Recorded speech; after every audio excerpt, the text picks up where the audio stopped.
Nós vamos ter mais um momento de comunhão, um momento gostoso na presença de Deus. Você não vai se arrepender.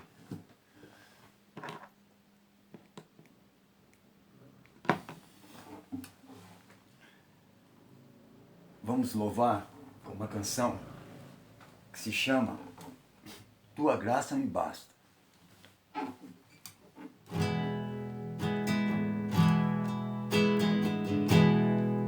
Eu não preciso ser reconhecido por ninguém.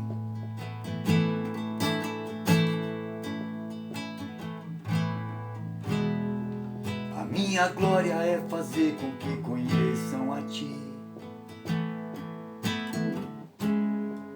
e que diminua eu, para que Tu cresça, Senhor, mais e mais. E como serafins que cobre o rosto ante a Ti, escondo o rosto para que vejam Tua face em mim e que diminua eu, para que Tu cresças, Senhor, mais e mais. O Santo dos Santos, Tua fumaça me esconde, só Teus olhos me veem.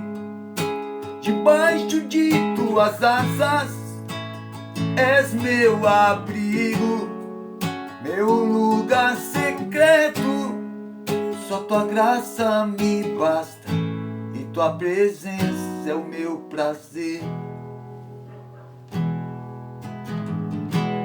Eu não preciso ser reconhecido por ninguém. A minha glória é fazer com que conheçam a Ti, e que diminua eu, para que Tu cresças, Senhor, mais e mais. E como serafins que cobre o rosto ante a Ti, escondo o rosto para que vejam Tua face em mim e que diminua eu, para que Tu cresças, Senhor, mais e mais. O Santo dos Santos, Tua fumaça me esconde, só Teus olhos me veem. Debaixo de Tuas asas és meu abrigo, meu lugar secreto. Só Tua graça me basta e Tua presença é o meu prazer. O Santo dos Santos, Tua fumaça me esconde, só Teus olhos me veem. Debaixo de Tuas asas és meu abrigo, meu lugar secreto. Só Tua graça me basta e Tua presença é o meu prazer. Só Tua graça me basta e Tua presença é o meu prazer.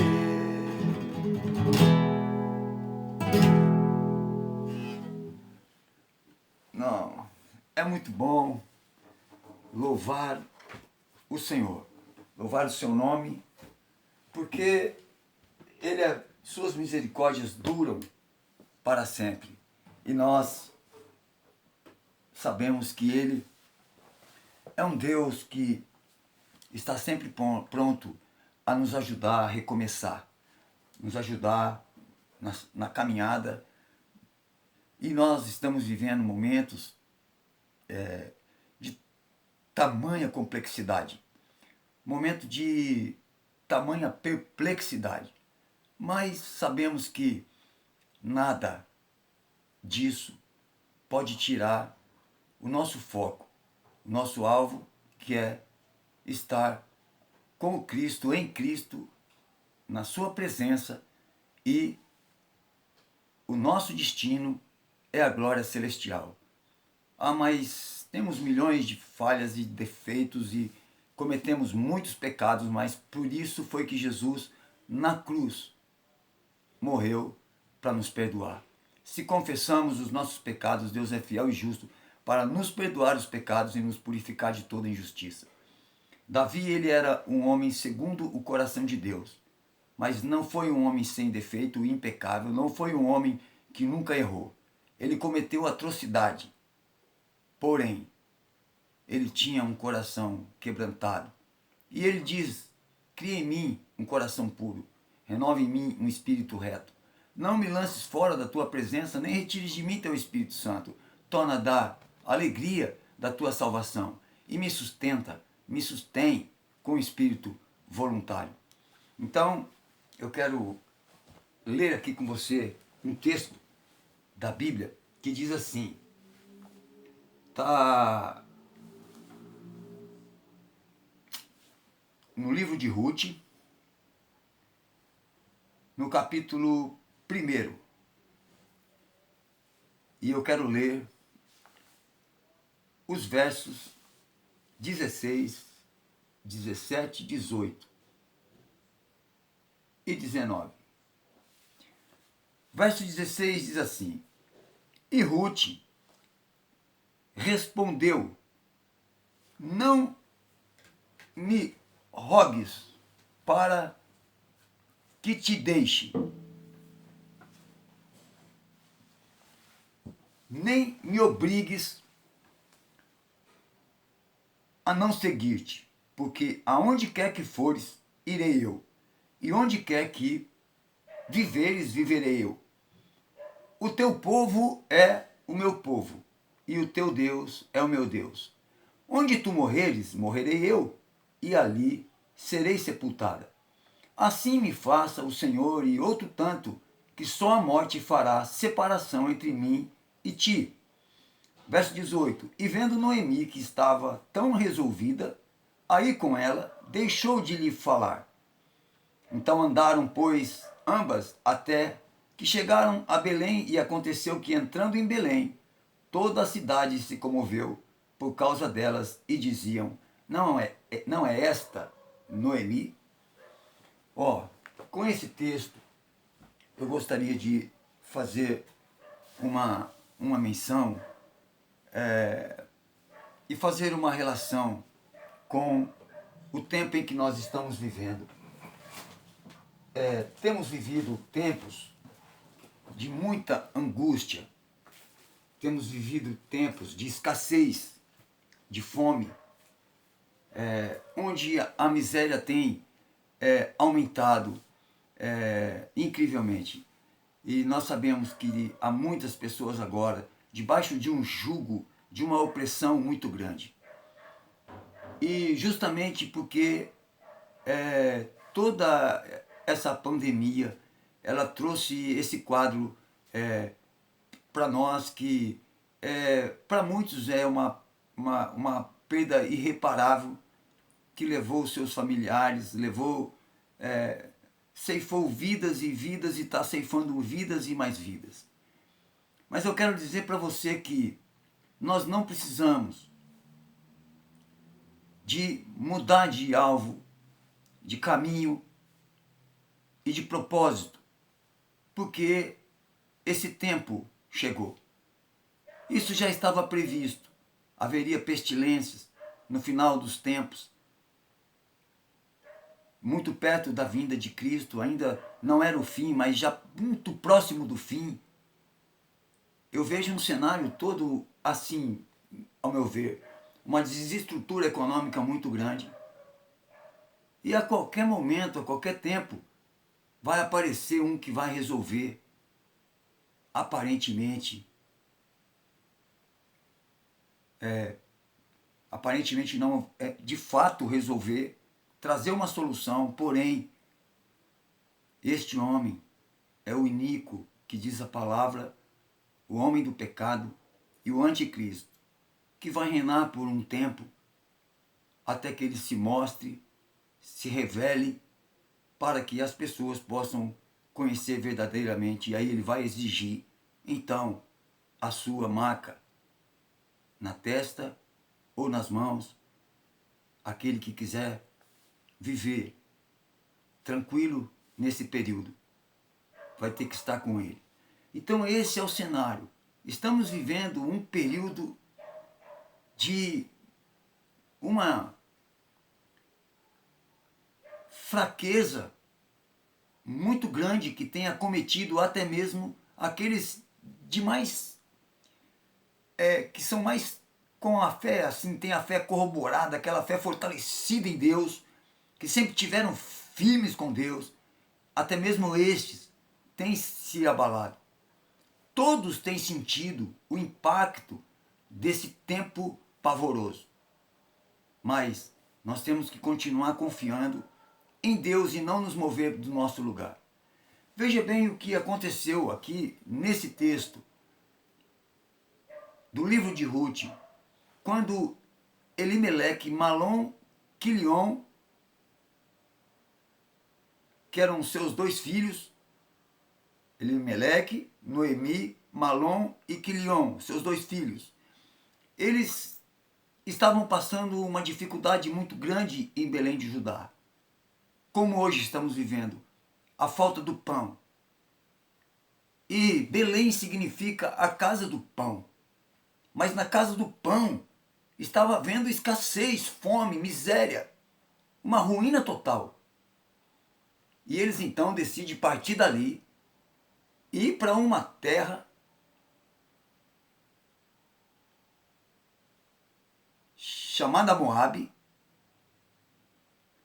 com uma cultura totalmente diferente, onde eles acreditavam em um Deus totalmente diferente, e eles saem em busca de sobrevivência e vão a Moabe e acabam sendo privados da própria vida. 10 anos haviam se passado.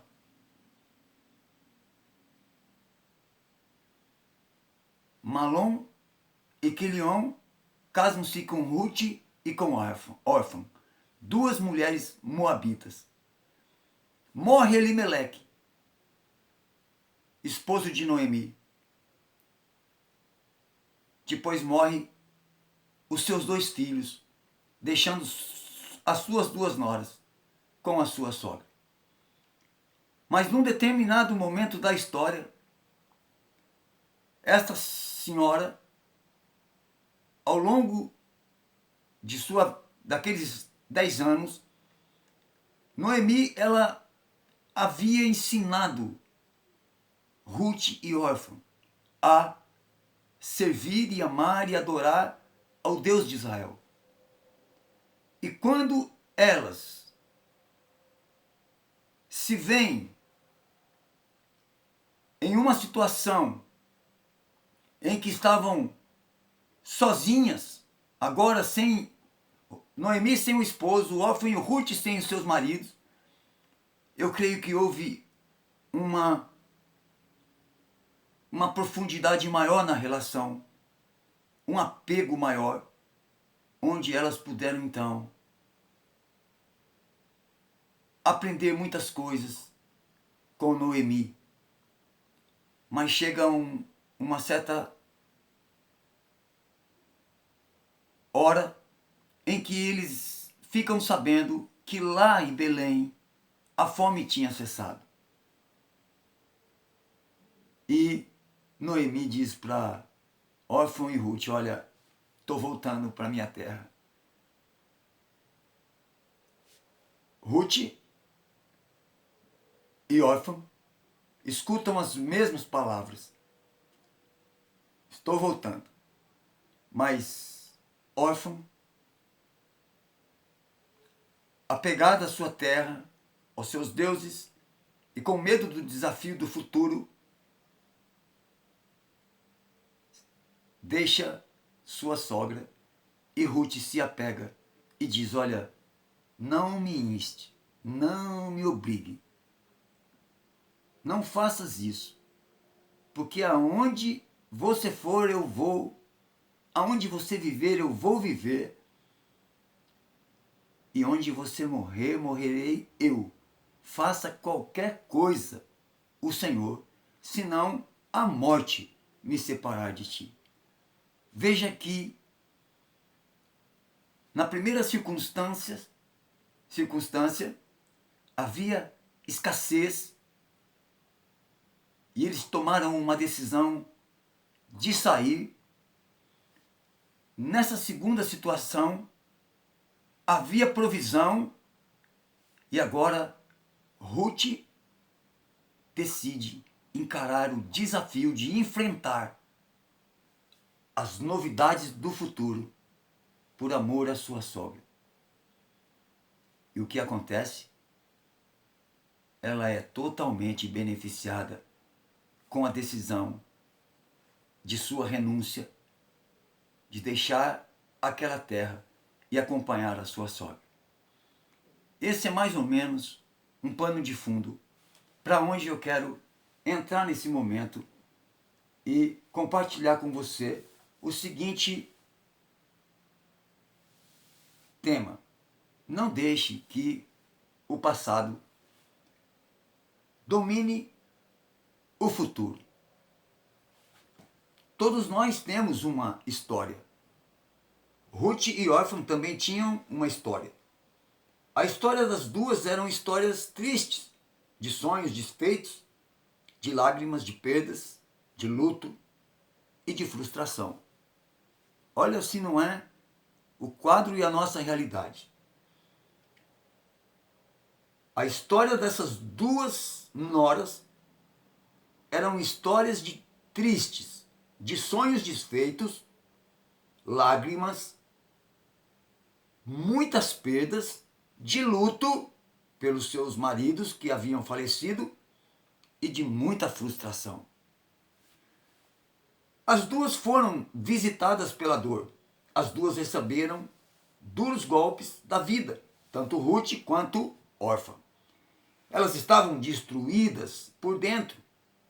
Quanto aos sentimentos, ambas estavam amarguradas. Quanto às memórias, o que dominavam eram as lembranças amargas.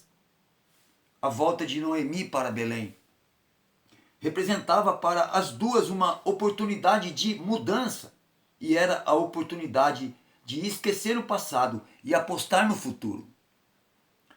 Noemi diz que vai seguir em frente e oferecer às duas a oportunidade de voltar atrás. Uma das suas noras opta por regressar à sua casa e ao seu passado. A outra é Ruth e opta pela fidelidade à sua sogra. O nome dela significa fiel amiga, o nome de Ruth.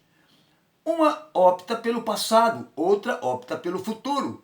E as lições que aprendemos com as duas noras de Noemi têm muita relevância para a nossa vida, pois somos pessoas com história. E somos hoje o que o passado fez de nós. O ódio de hoje foi o ressentimento de ontem. A amargura de hoje foi a tristeza de ontem. A alegria de hoje foi uma tentativa do ontem. E o nosso futuro é determinado pela maneira como enfrentamos o nosso passado. O passado sempre vai tentar nos segurar presos a ele. Preso a ele.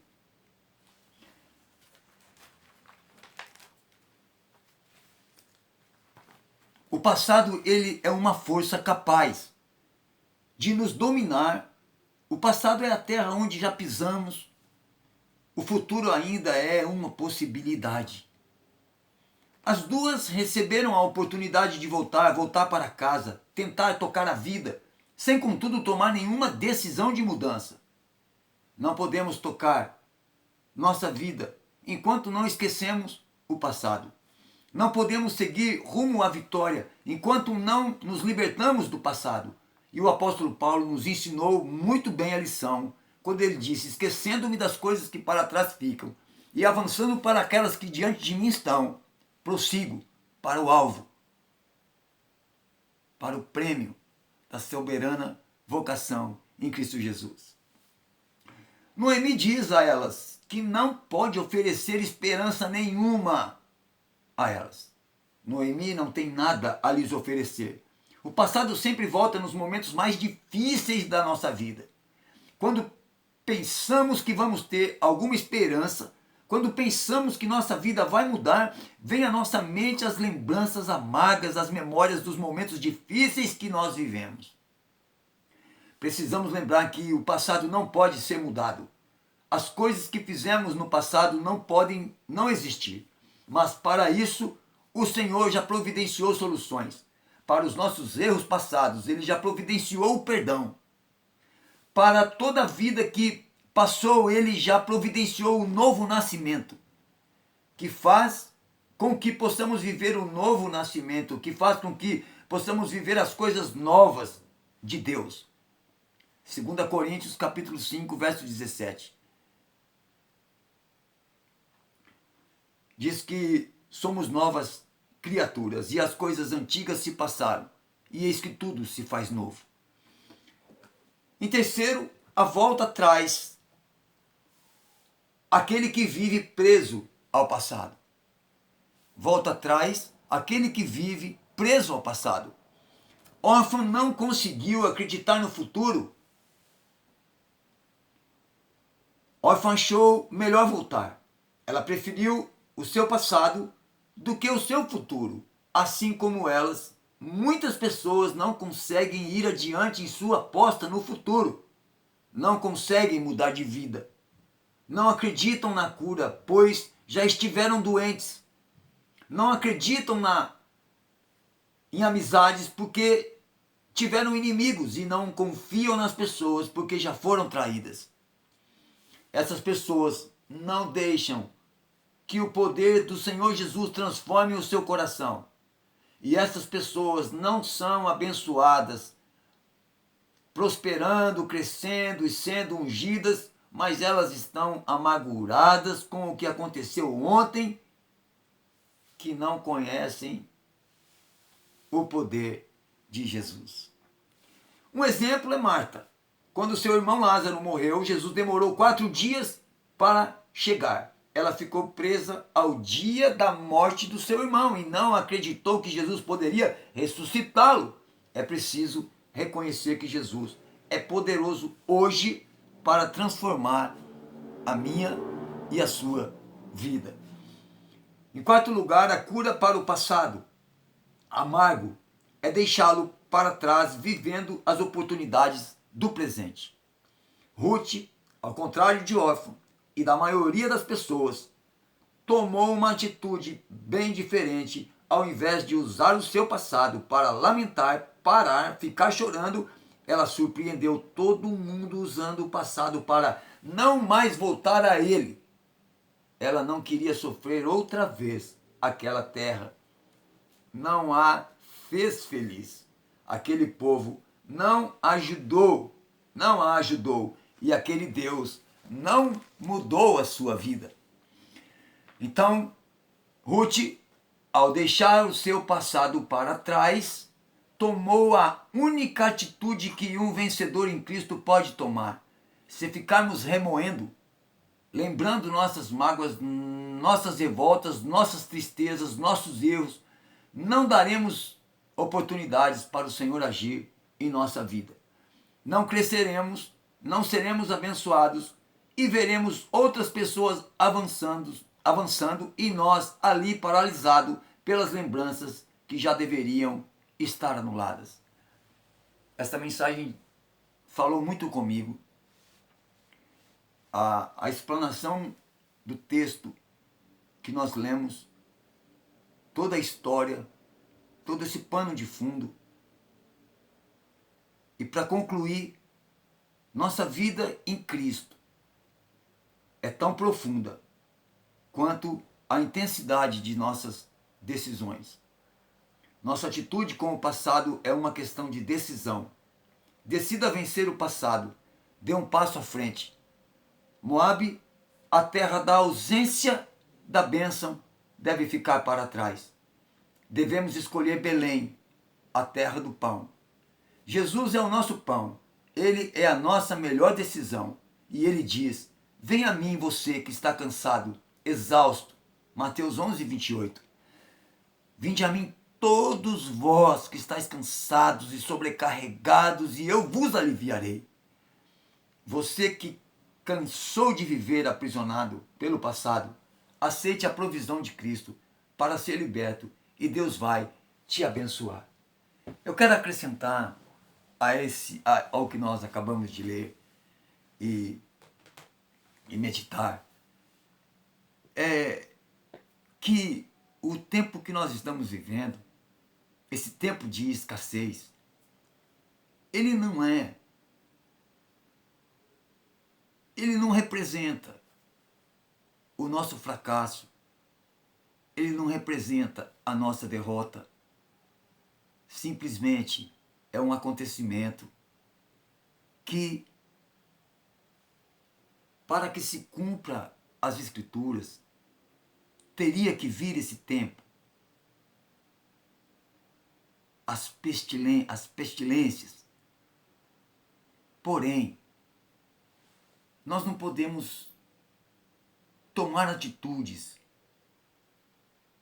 precipitadas de deixar os nossos princípios, os nossos valores, de deixarmos a Deus, de deixarmos a Cristo por nada.